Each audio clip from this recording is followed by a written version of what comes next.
Здравствуйте, это новости Татарстана. О событиях дня расскажем прямо сейчас. В студии работает Алия Хайрудинова. Вынужденное дробление. Наша транспортная отрасль столкнулась с серьезными проблемами, серьезными вызовами. Как в Казани изменится схема движения автобусов, узнал Дмитрий Аренин. Атмосферная Агроволга. Очень много полезных знакомств, это самое главное. И это расширяет круг общения. Сегодня открылась международная выставка «Агроволга». Как прошел первый день? Репортаж Вероники Гайнудиновой. В Татарстане продолжают восстанавливать популяцию соколов-балабанов. Сюда приехали маленькие птенчики, которых в течение достаточно длительного периода будут опекать наша волонтерская группа. Подробнее в материале с Ириной Васильевой. Сегодня казанские власти представили новую схему движения 12 автобусных маршрутов. Она начнет работать с 8 июля. Решено ряд протяженных и дублирующих маршрутов сократить или вовсе от них отказаться. Теперь пассажирам чаще нужно будет пересаживаться. Как отмечают в мэрии, это вынужденная антикризисная мера. В автопарках не хватает водителей и кондукторов. Сейчас их чуть больше половины от штатной численности. Какие плюсы ждут от изменений? Что для экономии средств чиновники советуют пассажирам? И как казанцы отнеслись к автобусным новациям, узнал Дмитрий Аренин. Перемены надо. Оптимизация в транспорте, это утопично. Сегодня на остановках общественного транспорта одна из самых обсуждаемых тем – новая схема движения автобусов. Изменения коснутся 12 маршрутов во всех районах Казани. Как лучше организовать движение, столичным чиновникам помогли специалисты московского НИИ автомобильного транспорта. Главная цель – эффективнее использовать имеющиеся ресурсы автопарков, в первую очередь персонал. Это в первую очередь вынужденная мера, антикризисная мера, направленная на поддержку отрасли. Как вы знаете, это вообще общефедеральная тема. Наша транспортная отрасль столкнулась с серьезными проблемами, серьезными вызовами. Это и нехватка персонала. Поэтому, чтобы как-то поддержать наших перевозчиков, повысить эффективность использования имеющихся ресурсов, как трудовых, так и подвижного состава, мы проводим изменения ряда маршрутов общественного транспорта. Сейчас в Казани на городские маршруты выходит около 700 автобусов. В них работают чуть больше 1000 водителей и кондукторов. Это почти половина от полной штатной численности. Как отмечают на вакансии, абы кого не берут, а с нужной квалификацией людей найти сложно. Большой очень дефицит кадровых водителей, кондукторов. Сами видите, наверное, за рулем, что, к сожалению, многие люди – это люди приезжие, с ближнего зарубежья. Мы прилагаем все усилия, чтобы они соответствовали всем требованиям водителя, то есть культура обслуживания, уважение к пассажирам. И ведется очень такая основательная работа с ними. И хочется сказать, что мы, конечно, ждем ребят с наших регионов, Поволжья, ближнего городов, конечно, создаем для этого условия. Сегодня функционирует уже 3-е общежитие, достраиваем. Пока ситуацию решили разрулить, сократив протяженность ряда маршрутов. Например, 2-й раньше ходил от Аметьева до привокзальной в Юдино. Теперь будет только до ЦУМа. Вместо него в Юдино будет ездить 30-й автобус. Как отмечают в городском комитете по транспорту, изменение схемы движения автобусов позволит сократить время их ожидания. Например, в данный момент 47-й нужно ждать 23 минуты. Так, по планам на 63-м маршруте, который теперь будет ходить только от Левченко до станции метро Яшлек, ожидание сократится с 1,5 часов до 15 минут. 25-й и 49-й маршруты в новой схеме и вовсе отменяются, так как у них есть ряд дублеров. Еще раньше, как заметили пассажиры, в Казани перестал ходить 37-й автобус. Он пересекал город с севера на юг. 37-й маршрут у нас сохранен в реестре. Мы объявляем открытые конкурсы, уже 2 раза объявляли на поиск перевозчика для обслуживания данного маршрута. Пока перевозчик не определен. Эти протяженные маршруты с Сухой реки до фермы, они требуют большого количества автобусов. Как следствие, такого количества автобусов у участников уже не остается. Для того, чтобы обеспечить тот заявленный интервал по 37-му маршруту, то есть его нужно закрывать в полном объеме. Такой физической возможности у перевозчиков нет. Поэтому, извините, но сейчас протяженные маршруты, они в основном все дублированы. И добраться можно, пожалуйста, с пересадкой. Пассажиры такие новости восприняли по-разному. Одни рады, что не нужно будет долго ждать автобус. Другие недовольны, что теперь придется чаще пересаживаться. Я думаю, неудобно. Но у кого социальный проездной, без разницы, как бы так. Надо делать для людей и все. Я иногда тоже стою, 22-й тоже редко ездить, 33-й тоже интервал очень большой. Конечно, очень тяжело, потому что людям приходится из одного автобуса на другой автобус передвигаться. Очень тяжело. Например, даже 37-й отменили. Вот. Я сегодня на колхозном рынке была, очень долго ждала автобуса. Посмотрим в дальнейшем, как это будет. Я сейчас ничего не могу сказать. Может, в дальнейшем и лучше будет. Знаете, меня это самое очень устраивает, то, что мы с пересадкой ездим. Значит, с одного маршрута на другой маршрут. Так как я пенсионерка, у меня проездной. Чтобы сэкономить на проезде, столичные власти советуют покупать электронные проездные билеты. Есть электронный проездной билет на все автобусные маршруты без лимита, который стоит 2500 рублей. То есть, если взять чисто арифметически, да, с учетом одной пересадки, хотя по социальному стандарту в городах свыше 500 тысяч допускается 2 пересадки. Вот. Соответственно, если мы считаем по тарифу банковской карты 4 поездки, то 2500 рублей эта поездка обходится намного дешевле, то есть там порядка, например, тех же там 26-27 рублей за одну поездку выходит. Со всеми изменениями можно познакомиться на сайте столичного комитета по транспорту. Новая схема начнет действовать уже с понедельника. Дмитрий Айрин, Анвар Шарифуллин, ТНВ, Казань.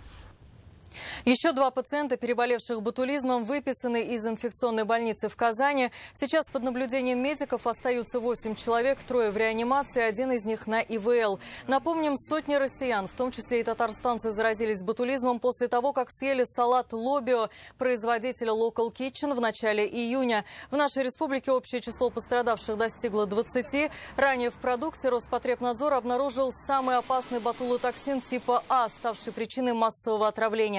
Из оборота изъято 250 тонн продукции.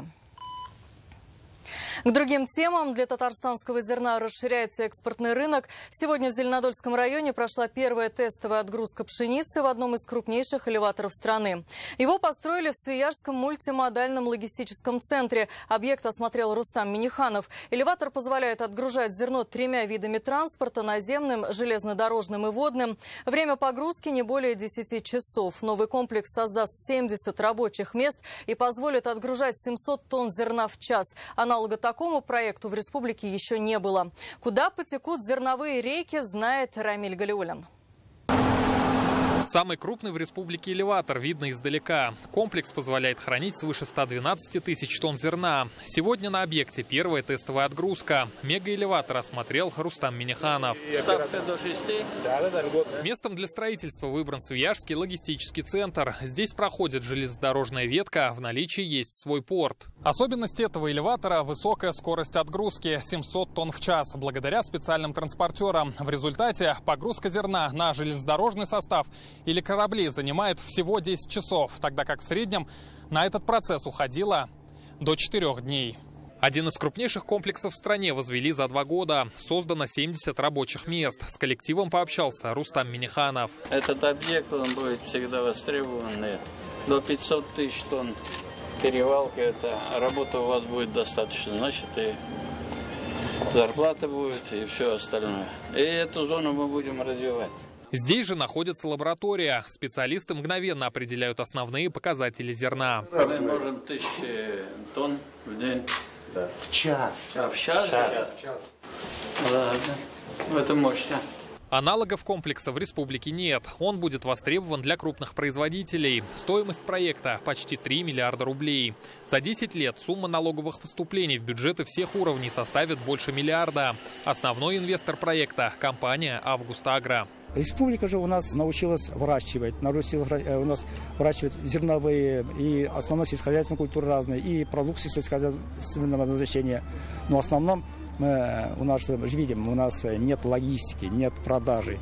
И кто покупает, им нужно условия, чтобы от нас увезти на какой-то рынок, отвезти и получить деньги. Вот это звено по республике мы, я думаю, решаем. В перспективе потоки зерна растекутся не только по нашей стране.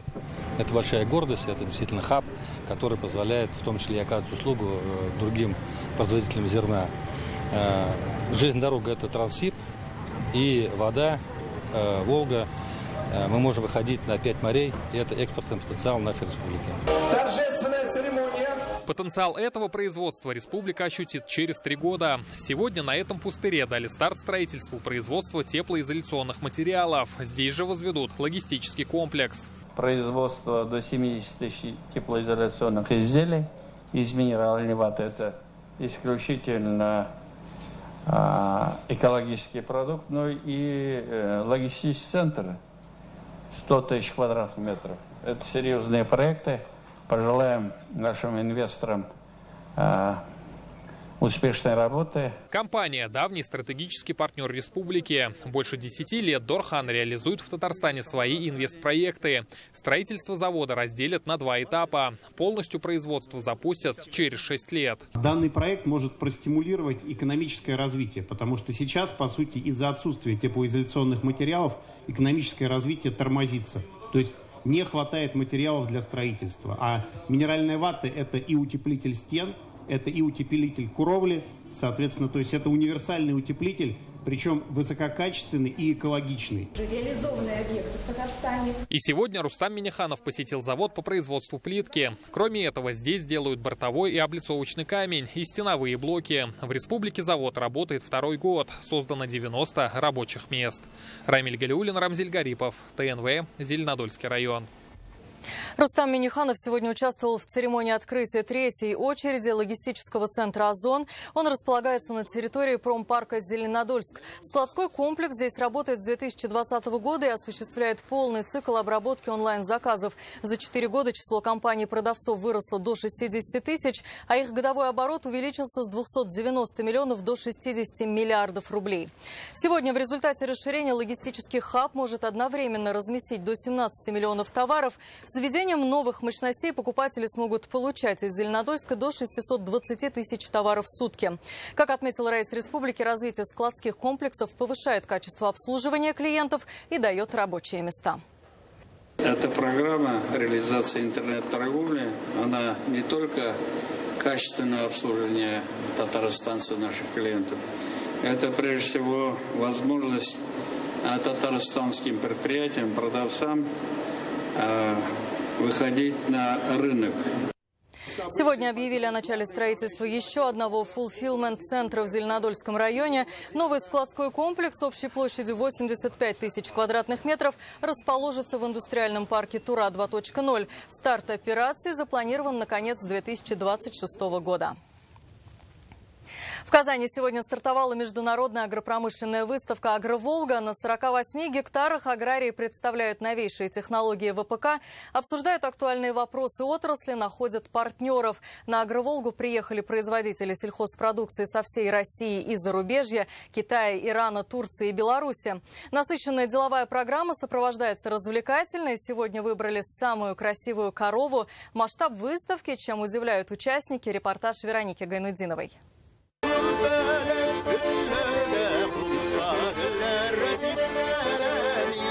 Гостей встречают народной музыкой, даже сельхозтехника в национальном стиле. Вот комбайн в тюбетейке. Зерноуборочный, только в дни Агроволги стал чпочмака-уборочным. Рядом комбайн уже девочка в колфаке. Любой желающий может подоить корову, симулятор или посидеть за рулем трактор-кара, сделанного точь-в-точь, как гоночный болид. Международная выставка собрала тысячи аграриев со всей страны. Уверен, что выставка послужит стимулом для дальнейшего роста и процветания нашей отрасли. Желаю всем участникам и гостям выставки воспользоваться возможностями этой площадки и плодотворно поработать, наладить деловые контакты, найти потенциальных поставщиков и покупателей, заключить взаимовыгодные соглашения, получить новые знания, применить их в дальнейшей работе. Агроволга – площадка для обмена опытом и поиска партнеров. Именно здесь передовые разработки и технологии АПК. Свою продукцию представляют более 400 компаний. Есть и международные. В павильоне Ирана весь день идут переговоры. Китай привез расширенную линейку техники. От комбайнов, больших грузовых машин до трициклов. Из Турции свой продукт презентуют 8 производителей. Многие приехали к нам впервые. Мы представляем систему механизированной посадки семян. Сами производим. Здесь хотим хотим открыть свое представительство. Участвуем в «Агроволге», чтобы обменяться опытом, познакомиться с татарстанским рынком. Татарстанским производством заинтересованы и регионы России. Решили посетить вашу выставку для того, чтобы расширить свою клиентскую базу сельхозпроизводителей. Мы нацелены в вашем регионе закупать нишевые культуры. Лен, чечевицу, горох, рапс. Если будут еще культуры, которые нас заинтересуют, мы с удовольствием их приобретем и отправим на экспорт. Интересен рынок Татарстана, потому что достаточно сельскохозяйственный регион, очень интересен нам. Ищем новых партнеров, рассказываем о своем продукте. У Татарстана есть что показать. На отдельной площадке гостей встречает КамАЗ-Батыр в Тюбетейке и Бильбау. В этом году на Агроволге новый блок «Made in Татарстан». Здесь представлены только наши производители и демонстрируют агропромышленный потенциал республики. Вот завод из Мензелинского района. Запчасти для машин свои. Двигатели получают из Беларуси. Ежегодно новых клиентов находят здесь. На постоянной основе уже работаем с несколькими клиентами. Они каждый год приезжают сюда. Мы, во-первых, у них берем ответы на некоторые вопросы по модернизации, по усовершенствованию данного оборудования. Предлагаем им модернизированные новые варианты, и в том числе привлекаем новых клиентов. Весь день на Агроволге насыщенная деловая программа. На секциях обсуждают проблемы, которые сегодня есть в отрасли. Как привлечь молодые кадры. По исследованиям, только 25% выпускников после аграрного вуза идут работать на земле. 15% открывают свой агробизнес, 10% остаются в науке. Как заинтересовать остальные 50%? Недостаточно просто сказать о вакансии. Компании нужно и показать своих специалистов, и увлечь ребят, провести конкурсы, и провести общие встречи, и работать со школьниками. Начиная со школьной скамьи у нас уже действует агрокласс. Да, все это в комплексе даст нужный эффект. В производство внедряют искусственный интеллект. Это не автоматизация процесса, а совершенно новая технология, говорят эксперты. Своим опытом поделился производитель из Ульяновска. В теплице предсказывает урожай теперь специальная система. Вносят параметры, температурный режим, влажность, даже положение форточек в теплице и время, когда они открыты. Чем точнее мы предсказываем в этом отрезке, тем более по выгодной высокомаржинальной цене мы можем реализовывать продукцию в сети и выполнять наши контрактные обязательства. Потому что в противном случае это штрафы, финансовые санкции и репутационные потери. Отдельное внимание уделили агрострахованию. По словам экспертов, каждые 3 года у нас засушливое лето. В этом году были заморозки. Не все производители учитывают риски, как следствие несут большие потери. Территория нашей республики для занятия растениеводством находится в зоне рискованного земледелия. В связи с этим активно при поддержке Министерства сельского хозяйства Российской Федерации, Министерства сельского хозяйства Республики Татарстан и продовольствия активно используем инструменты по нивелированию данных рисков в части страхования с учетом государственной поддержки. Параллельно с деловой идет развлекательная программа. Лучших коров показали на конкурсе племенных КРС. 80 буренок галштинской породы из 40 хозяйств республики борются за звание красивой. Я судья на соревнованиях уже 3 года. Чемпионки прошлых лет сразу выглядели, как будто они были рождены для производства молока. Коровы просто отличные. Впереди еще 2 дня Агроволги. Завтра международную выставку посетит раис республики Рустам Минниханов и состоятся зрелищные гонки, трактор-шоу. А в заключительный день пройдет первый международный турнир по обрезке копыт КРС. Вероника Гайнудинова, Данил Филатов, ТНВ, Казань. Вузы Казани. Самая дорогая врачебная деятельность – стоматолог. Готовы ли будущие дантисты платить по 320 тысяч рублей? И другие финансовые рекорды приемной кампании читайте в интернет-газете «Реальное время». Сегодня Рустам Минниханов и руководитель Росагролизинга Павел Косов открыли филиал компании в Казани. Он стал первым в ПФО. Помимо татарстанских, в региональном офисе планируют обслуживать аграриев из соседних регионов. Основная деятельность направлена на развитие коммерческого лизинга, в том числе и льготного. Свыше 700 сельхозтоваропроизводителей республики – это клиенты Росагролизинга. В этом году Татарстан лидер в стране по поставкам сельхозтехники через программы компании. На условиях лизинга на сегодня отгружено почти 700 единиц техники на 5 миллиардов рублей. После торжественного открытия прошло совещание с представителями региональных отраслевых ведомств Приволжского округа. В новом филиале подписали и первый договор лизинга. За четверть века движение «Татарстан. Новый век» стало реальной общественной силой и центром притяжения неравнодушных татарстанцев. Об этом сегодня заявил Фарид Мухаммедшин. В Казани состоялось заседание Высшего совета, посвященное 25-летию со дня создания движения. Во встрече принял участие государственный советник республики Минтимер Шаймиев. Как отметили, для Татарстана движение ТНВ стало своеобразным кадровым резервом. Сейчас в его рядах свыше десятка коллективов и более 100 тысяч татарстанцев. Активисты участвуют в законотворчестве и обсуждении актуальных вопросов жизни Татарстана. Нами накоплен уникальный ресурсный потенциал, выработан стиль работы, позволяющий успешно решать задачи и добиваться поставленных целей. За эти годы было достигнуто и главное. Движение стало реальной общественной силой, мощной опорой социальной, экономической и межнациональной стабильности в республике, центром притяжения активных, неравнодушных людей, живущих в нашей республике. Сегодня на заседании члены общественного движения, представители научного и экспертного сообщества обсудили вопросы реализации госпрограммы научно-технологического развития Татарстана. По этому направлению республика занимает второе место в национальном рейтинге. В Татарстане работают более 100 научных организаций, где трудятся свыше 14 тысяч человек. Как отметили, нужно уделить внимание обеспечению гуманитарного суверенитета, то есть определять пути развития российского общества в духовной сфере. Образ жизни наших людей, многонациональной, многоконфессиональной страны нашей, значит, она за все эти годы нас объединяет. Почему мы над этим работаем с вами? Чтобы было межнациональное, межконфессиональное согласие.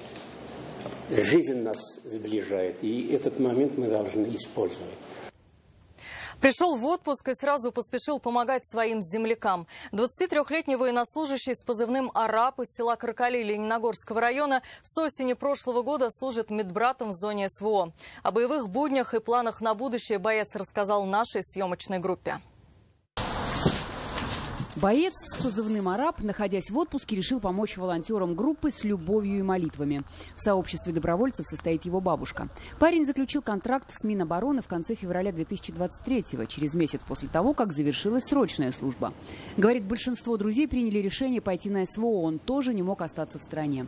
Личное дело у меня уже почти было собрано, нужно было уже ехать в Казань для уже заключения самого контракта. Родители просто взломали мою машину, украли документы. И потом уже поговорил с ними. Они как бы восприняли. Ну, естественно, были, как сказать, были недовольны, мягко говоря.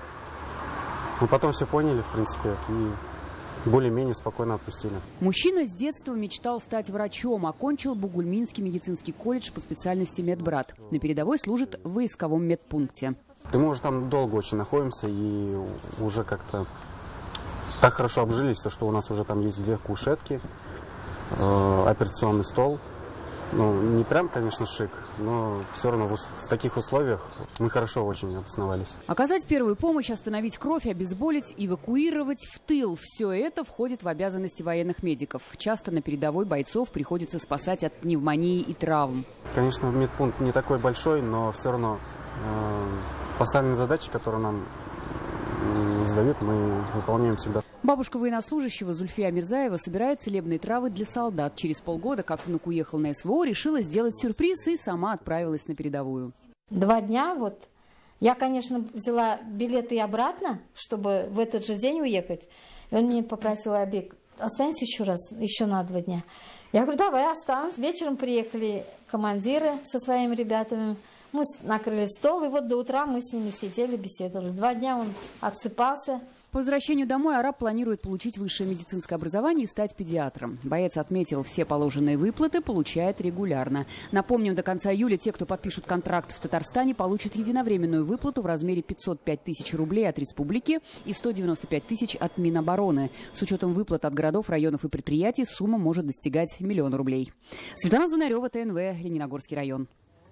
В Татарстане продолжают восстанавливать популяцию соколов-балабанов. Сегодня в питомник в Камском устье заселили 6 птенцов. Это редкий вид пернатых, занесенных в красные книги России и Татарстана. В стране их не более 1500 пар. В нашей республике последний раз они гнездились 50 лет назад. По проекту Минэкологии в прошлом году наши волонтеры вырастили 10 птенцов-балабанов. Часть осталась в Татарстане, часть увидели на территории Пакистана и Саудовской Аравии. Сирина Васильева узнала место прописки соколов, изучила жилищные условия и их нравы.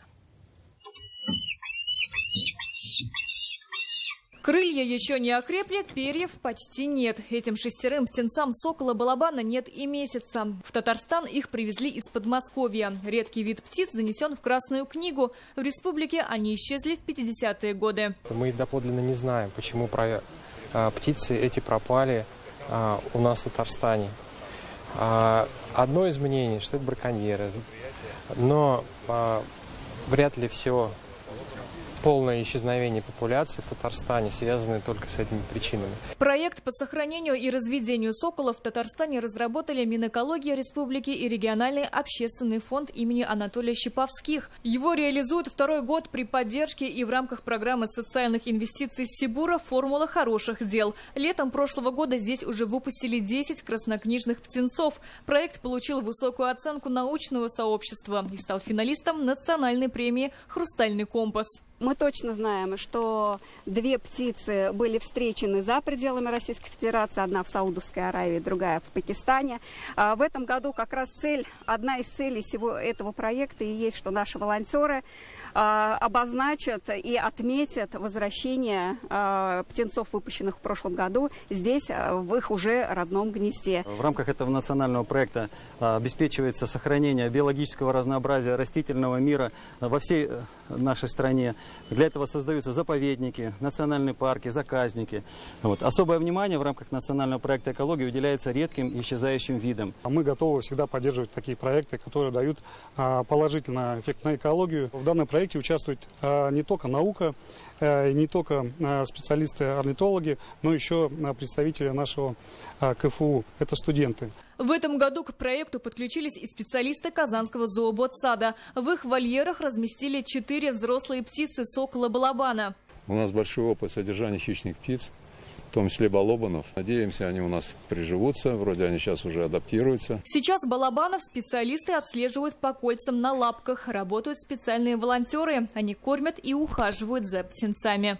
Для мониторинга в Камско-Устинском районе создадут специальный лагерь для волонтеров. С помощью видеокамер они будут дистанционно следить за хэками, так называемыми искусственными гнездами соколов-балабанов. Место гнездования соколов-балабанов в Камском устье выбрано не случайно. Высокие холмы, густые леса и широкие поля. По словам экспертов, здесь, на берегу Волги, у соколов-балабанов идеальные условия для создания семьи. Сирина Васильева, Альбина Минаева, ТНВ, Камско-Устинский район.